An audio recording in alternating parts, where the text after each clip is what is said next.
नमस्कार दोस्तों, एक बार फिर से स्वागत है आपका मेरे यूट्यूब चैनल पर। तो दोस्तों, दिल्ली में एक रईस परिवार रहा करता था जिसके मुखिया का नाम था भाई नवीन साहब। नवीन शाह की जो वाइफ थी उनका नाम था स्मृति शाह। अब दोस्तों, नवीन शाह जो थे काफ़ी पैसे वाले थे। अब नवीन शाह के काम के बारे में बात करें तो बिल्डर थे, बहुत बड़े बड़े कॉन्ट्रैक्ट लेते थे, प्रॉपर्टी डीलर भी थे। तो इस प्रकार से उनके भाई काम वगैरह चलते थे, तो और काफ़ी अच्छा खासा उनका नाम था। अब इधर पर जो स्मृति शाह भाई, उनकी जो वाइफ थी नवीन शाह की, वो भी काफ़ी अमीर घराने से थी। अब भाई इनके दो बच्चे भी होते हैं, बेटा होता है 10 साल का और बेटी होती है 16 साल की, जिसका नाम होता है प्रिया। और फिलहाल ये जो है भाई स्कूल में पढ़ाई कर रहे थे। तो इधर पर देखिए, इनकी शादी बड़े धूमधाम से हुई थी। तो कुछ साल तो इनके बीच बढ़िया रिलेशन चले, लेकिन धीरे धीरे इनके जो है रिलेशन भाई कमज़ोर होने लगे। अब भाई जब बेटी 16 साल की हो गई, बेटा 10 साल का हो गया, तो इधर पर स्मृति शाह और नवीन शाह दोनों के बीच जो है झगड़े काफ़ी, मतलब बोले तो काफ़ी दिनों से या काफ़ी महीनों से चल रहे थे। अब झगड़ा किस बात को लेकर था? एक तो नवीन शाह जो है भाई टाइम नहीं देता था स्मृति शाह को, और स्मृति को कहीं ना कहीं पता लगा था कि भाई नवीन शाह का उसके कॉलेज में कोई लड़की पढ़ती थी, उससे अफेयर है, और ये कई सालों से अफेयर चल रहा है। लेकिन स्मृति को बाद में जाके पता चला, क्योंकि दोस्तों कोई भी झूठ है वो एक ना एक दिन पकड़ा जाता है। तो इस बीच में जो है इन दोनों के बीच और कहासुनी होती थी, इसलिए जो है नवीन जो है अपनी वाइफ के साथ समय भी नहीं बिताता था। अब उसको पता लगता है स्मृति को कि भाई इसका तो अफेयर है, जो कि कॉलेज के समय में इसके साथ पढ़ा करती थी। तो भाई इन दोनों के बीच बन नहीं पाती है और डाइवोर्स हो जाता है। ये दोनों फैसला लेते हैं कि भाई, और ख़ास तौर से स्मृति फैसला लेती है कि मैं तुम्हारे साथ नहीं रह सकती।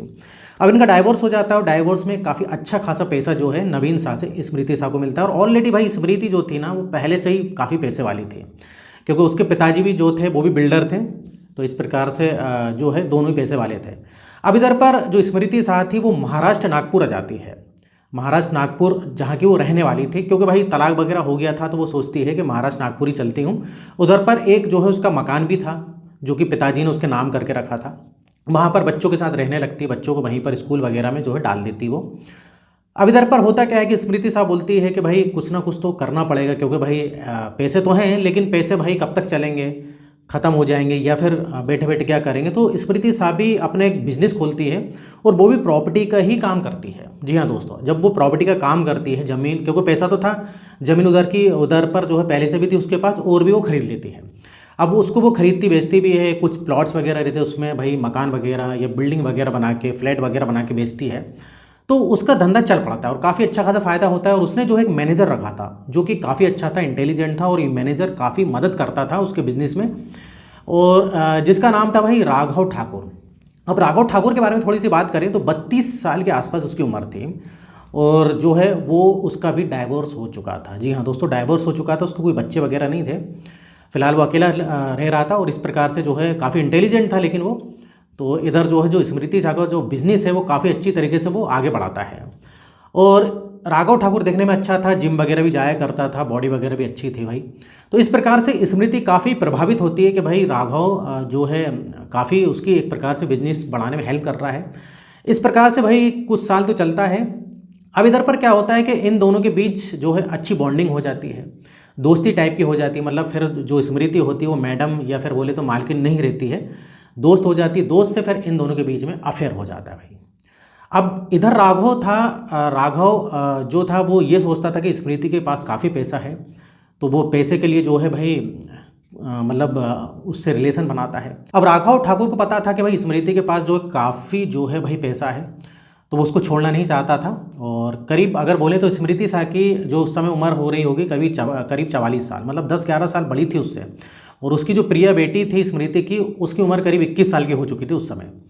अब भाई इन दोनों के बीच कई सालों से जो है, मतलब कई महीनों से बोले तो रिलेशनशिप था, और लिव इन में रहते थे एक प्रकार से। भाई राघव अब पार्टनर टाइप का बन गया था उस कंपनी में, और राघव कहीं ना कहीं उसको पैसे का लालच था भाई।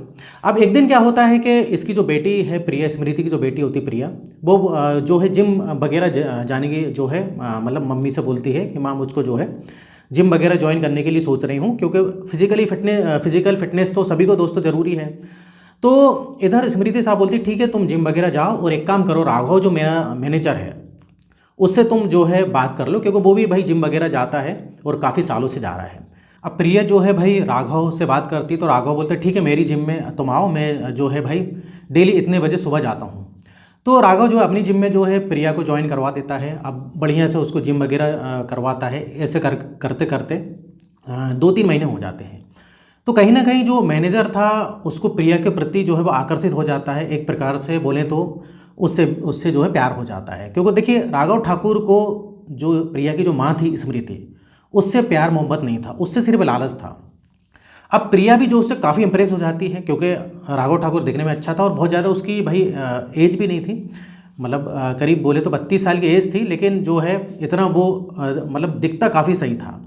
तो प्रिया भी आकर्षित होने लगती। भाई दोनों जो है जिम के बहाने भाई बातें करते थे और कभी कभी कुछ घूमने फिरने और कभी कभी जो है रेस्टोरेंट वगैरह भी चले जाया करते थे। तो धीरे धीरे भाई इनके बीच में अटैचमेंट हो जाता है और एक दिन ऐसा होता है कि दोनों एक दूसरे को बोले तो प्रपोज कर देते हैं। अब भाई इधर दोस्तों राघव का जो है प्रिया के साथ भी जो है संबंध जो है बनने लगे, रिलेशन, वो उसके साथ भी रिलेशन रखने लगा।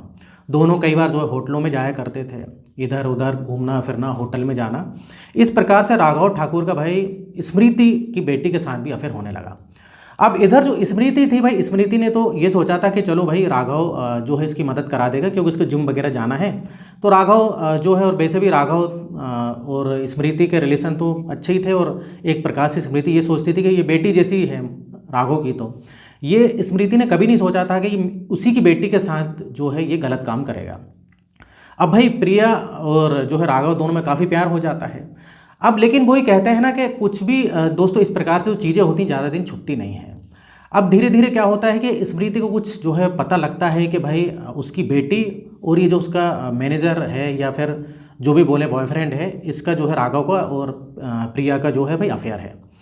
अब इधर पर क्या है, जिस भी एक होटल में जब ये जाया करते हैं तो वो होटल वाला जो है स्मृति को पहचानता था, क्योंकि भाई स्मृति बड़ा नाम था, काफ़ी जो है भाई उसका पैसा वगैरह था, नाम था। तो वो कुछ जो है स्मृति को इन्फॉर्मेशन देता है कि आपकी बेटी आई थी। तो इधर जो है स्मृति को काफ़ी गुस्सा आती है कि भाई प्रिया और राघव के बीच ये क्या चल रहा है, क्या सच है क्या। तो इधर जो स्मृति कुछ नहीं बोलती है, वो इधर क्या करती है कि एक डिटेक्टिव जो होते हैं ना, प्राइवेट जासूस जो होते हैं ना, उनको लगा देती है। अब जो उनको लगाती है तो भाई पूरा भेद खुल जाता है। वो जो जासूस होता है, वो प्राइवेट जो डिटेक्टिव एजेंसी होती है, वो बताती हैं कि आपकी जो बेटी प्रिया और राघव के बीच जो है भाई इनके बीच संबंध है और काफ़ी गहरा संबंध है। अब स्मृति को इधर पर भाई मतलब बोले तो उसका खून खोल उठता है कि राघव ठाकुर जिसको उसने भाई एक प्रकार से अपना माना और उसको एक प्रकार से बिजनेस पार्टनर जो है बना लिया था, पूरे ऐशो आराम दे रही थी, गाड़ी खरीद दी थी और पैसा वगैरह जो चाहिए था वो सब जो है एक प्रकार से वो यूज़ कर सकता था, कौन, राघव। लेकिन राघव ने उसी की बेटी के साथ एक प्रकार से स्मृति तो ये सोचती थी कि भाई राघव की बेटी जैसी है ये प्रिया और उसका जो बेटा है वो बेटे जैसा है। लेकिन इधर जो है खेल उल्टा हो गया भाई, वो तो माँ के साथ भी रिलेशन बना रहा है और बेटी के साथ भी बना रहा है, कौन, राघव। अब जब उसको सबूत मिल जाता है तो ये कन्फर्म हो जाता है कि भाई उसकी बेटी का जो है इस राघव के साथ अफेयर है। अब इधर जो है स्मृति प्लान बनाती है, वो सोचती है कि इस राघव ने मुझे धोखा दिया है, इसको मुझको सबक सिखाना पड़ेगा। अब इधर वो क्या करती है कि सुपारी किलर जो होते हैं, जो कॉन्ट्रैक्ट किलर जो होते हैं भाई, उसको हायर करती है जान से मारने के लिए, किसको, राघव को। क्योंकि राघव ने उसके साथ धोखा किया, उसकी बेटी के साथ धोखा किया। उसकी बेटी तो भाई मासूम थी, उसकी ज़्यादा उम्र भी नहीं थी, 21 साल के आसपास की उसकी उम्र थी। उसको उसने फंसा लिया अपने जाल में और इस प्रकार से उसके साथ जो है संबंध वगैरह बना रहा था वो। अब जो है भाई इधर पर कॉन्ट्रैक्ट किलर से जब बात होती है तो जो है उसको 50% पहले अमाउंट चाहिए था, 50% काम होने के बाद। अब इधर क्या होता है कि एक बार की बात है जब स्मृति और ये राघव कहीं जा रहे होते हैं कार से, तो हाईवे पे जो है 2 बाइक सवार आते हैं, बीच में गाड़ी लगाते हैं और उसके बाद जो है भाई जैसे उनकी कार रुकती है तो एक पीछे से जो है भाई, पीछे जो बाइक पे बैठा था उतरता है और 3-4 गोलियां जो है भाई राघव को मार देता है। स्मृति को कुछ नहीं होता है, स्मृति काफ़ी चिल्लाती है, लेकिन स्मृति को उधर मारने का कोई प्लान नहीं था, उधर राघव की उधर ही जो है भाई डेथ हो जाती है। अब इस प्रकार से भाई भीड़ इकट्ठा हो जाती है, पुलिस वगैरह आती है। अब पुलिस जो है भाई इन्वेस्टिगेशन करती है कि ये मतलब ये मर्डर क्यों हुआ। अब पूछताछ करती है प्रिया से, स्मृति से कि भाई इस राघव को क्यों मारा, किसने मारा। तो इधर वो लोग बोलते हैं कि हमको कुछ नहीं पता। स्मृति बोलती है मेरा मैनेजर था, अब मुझे नहीं पता कि इसको क्यों मारा, हो सकता है कि कोई मतलब बिजनेस को लेकर किसी से दुश्मनी हो, तो मुझको नहीं पता। अब इधर पुलिस इन्वेस्टिगेशन करती है, सीसीटीवी वगैरह सब देखती है, लेकिन भाई उसमें जो है वो हेलमेट वगैरह पहन के आए थे और गाड़ी का नंबर भी गलत निकलता है। तो इधर पुलिस कुछ नहीं कर पाती, मतलब पुलिस के हाथों कोई सुराग नहीं मिल रहा था कि भाई राघव की हत्या क्यों हुई। अब इधर जो है मोबाइल वगैरह जो है माँ बेटी दोनों का मोबाइल जो है खंगालती है। पुलिस सोचती है कि हो सकता है कोई बिजनेस को लेकर कुछ जो है किसी से दुश्मनी हो, तो उसने जो है भाई राघव को मार दिया है। अब इधर पर जो है पुलिस एक बात नोट करती है कि माँ बेटी दोनों की बात होती थी भाई राघव से, दोनों की बात होती थी। तो अब पुलिस सोचती है कि चलो ठीक है, इनका भाई जो है मैनेजर था और अच्छे संबंध है, ये स्मृति बताती है पुलिस को। अब एक नंबर मिलता है जो कि कुछ ही दिन पहले जो है स्मृति उससे जो है 3-4 बार कांटेक्ट किया था। तो पुलिस स्मृति से पूछती कि ये नंबर किसका है। तो जो है स्मृति कुछ जवाब नहीं दे पाती, बोलती कि पता नहीं, मेरा तो भाई बिजनेस इतना बड़ा चलता है, होगा कोई फ़ोन कर, मतलब होगा, मुझे नहीं पता। इस प्रकार से जो है भाई स्मृति पुलिस को बताती है। अब पुलिस उस नंबर पर जब कॉल करती है तो वो नंबर बंद जाता है। अब पुलिस को शक होता है कि नंबर बंद क्यों है, और स्मृति कुछ अच्छे से जवाब नहीं दे पा रही है। अब पुलिस जो है भाई अंधेरे में जो है एक निशाना लगाती है, वो जो है उसकी लोकेशन हिस्ट्री वगैरह निकालती है उस नंबर की। तो पता लगता है कि भाई उसकी लोकेशन जब जो है राघव की मौत हुई थी उस नंबर की लोकेशन वहीं की पाई जाती है। अब जब वहीं की पाई जाती है तो पुलिस को डाउट काफ़ी हो जाता है। पुलिस जो है भाई उसके घर जाती है, जो नंबर था, पता लगता है कि वो शख्स जो था वो सुपारी किलर, जो कॉन्टेक्ट किलर जो होता है वहाँ पर नहीं था। लेकिन पुलिस जो है बहुत ही जल्द उसको पकड़ लेती है, और पकड़ के जो है भाई जो है पुलिस थाने लाती है। तो पहले तो वो बोल रहा था कि मतलब वो पुलिस को घुमाता है कि मैंने जो है ऐसे ही कुछ मुझको मतलब प्लॉट वगैरह चाहिए था, तो उस वजह से जो है फ़ोन किया था। लेकिन इधर जो है पुलिस जब उसकी हिस्ट्री निकालती है उस कॉन्टेक्ट किलर की, तो पुलिस को पता लगता है कि भाई इसके ऊपर जो है पहले से 5-6 केस चल रहे हैं इस टाइप के। अब पुलिस जो है फिर उससे सख्ती से पूछताछ करती है। वो समझ जाती है कि भाई इसी का हाथ है, क्योंकि इसका रिकॉर्ड है, पहले से रिकॉर्ड था, क्योंकि कॉन्टेक्ट किलर था, पहले से जो उसके रिकॉर्ड रहते हैं। जब उसको मार दी है पुलिस, तो वो पूरा सच बता देता है कि मैंने भाई जो है 10 लाख रुपए में ये काम किया था। तो इस प्रकार से भेद खुलता है। स्मृति को पकड़ के लाते हैं तो वो भी सच बता देती है कि राघव को मैंने ही मारा है, क्योंकि वो मेरे साथ भी भाई चक्कर चला रहा था, और मेरी बेटी के साथ भी उसने मुझे भी धोखा दिया, मेरी बेटी को भी धोखा दिया। मैंने उसके लिए सब कुछ किया, और उसने मेरी बेटी के साथ ऐसा किया, और उसकी भी बेटी जैसी थी वो। तो इस प्रकार से दोस्तों ये घटना थी। मतलब अब आप बताइए कि एक जो है राघव तो एक लालची आदमी था, और स्मृति को भाई इस उम्र में इस टाइप से काम नहीं करना था। तो इस प्रकार से दोस्तों हमारे समाज में हो रहा है, और ये आजकल कॉमन होते जा रहा है, आप खुद देख रहे हैं। तो आपकी क्या राय है मुझे कमेंट बॉक्स में बताइएगा। तो वीडियो इधर खत्म होता है। वीडियो पसंद है वीडियो को लाइक करिए, और इस टाइप से वीडियो बनाते रहता हूँ। अगर आपने अभी तक चैनल को सब्सक्राइब नहीं किया तो चैनल को सब्सक्राइब करें, वीडियो को लाइक करें। फिर मिलेंगे नेक्स्ट वीडियो में, और यहाँ तक वीडियो देखने के लिए, बने रहने के लिए आपका बहुत बहुत धन्यवाद।